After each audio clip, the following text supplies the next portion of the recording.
Alors bonjour à tous, petit tuto pour expliquer les bases, vraiment les bases dans Virtual Regatta. Donc si vous avez l'habitude de jouer, cela ne servira à rien.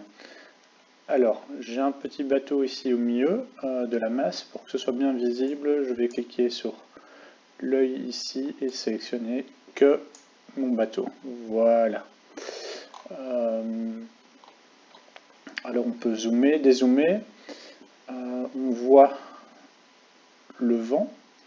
Alors on veut forcément du vent fort et du vent qui vient du travers ou un peu de derrière, le moins possible de face. Ça c'est le but du jeu, le concept de base. Et en faisant défiler ici, on voit le vent dans les prochaines heures.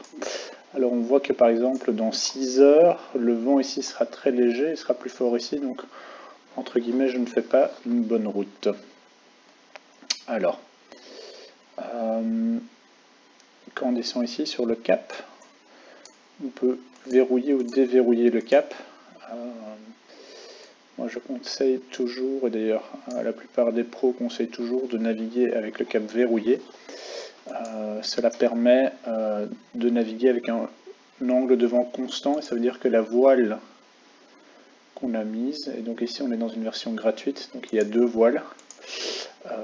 Le SPI qui va être utilisé quand le vent vient de derrière, et le jib ou le foc quand le vent vient plutôt de devant. On peut mettre voile automatique pendant 24 heures en cliquant sur le bouton ici. Ça permet d'anticiper les changements de voile pendant la nuit. Donc maintenant on va faire la programmation.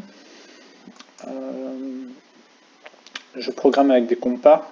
Tant qu'on est en haute mer, c'est comme ça qu'il faut faire. Et alors, on va rapprocher un peu le moment. Et vous allez voir que donc je choisis l'heure et je choisis quelle direction il va prendre. Je vais à nouveau utiliser le cadenas et je vais être un peu plus au portant, un peu plus écarté. Donc ce chiffre-là, idéalement, ne le mettez jamais au-dessus de 140, 150. Vous allez perdre trop de vitesse. Et en dessous de 45 aussi. On valide, bien sûr. Et on va rajouter une deuxième moment d'inflexion. Plus tard, vous voyez quand ma course elle s'éloigne, on va voir où est le vent. Vous voyez, là je me retrouve face au vent en fait. Donc qu'est-ce que j'ai besoin à ce moment-là? J'aimerais que mon bateau serre un peu plus le vent. Voilà. Et j'aimerais que ça se fasse un peu plus tôt. Voilà. Comme ça. Très bien. Est-ce qu'on peut rajouter un troisième point? Non, il n'y a pas la moyen. Gratuitement, il n'y a pas moyen de rajouter un troisième point. Donc voilà. Là, j'ai ma route qui est plus ou moins fixée pour les 9 prochaines heures. Je ne dois pas trop m'en inquiéter. Ça me semble pas mal du tout. Alors je peux utiliser la girouette. Et voilà, sans se mettre trop la pression. Si on regarde à 24 heures, je vais plutôt essayer d'aller ici, comme ça j'aurai du vent favorable et je descendrai vers ici. Et puis à 48 heures, j'essaierai d'aller chercher encore du vent favorable ici pour enrouler autour de la tempête θ. Et puis à 3-4 jours, on va passer par ici. En fait, on ira bien tout droit vers le bas.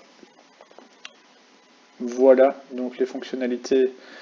Le cadenas, programmer les routes et faites au mieux. Les routages sont une aide, mais faites au mieux. On voit par exemple que ce point-ci, par exemple, je pourrais le mettre en rien plutôt. Voilà.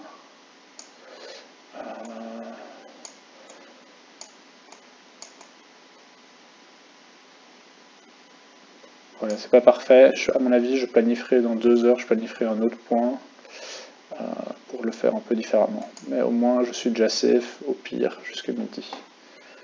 Voilà, donc la voile, éventuellement de manière automatique.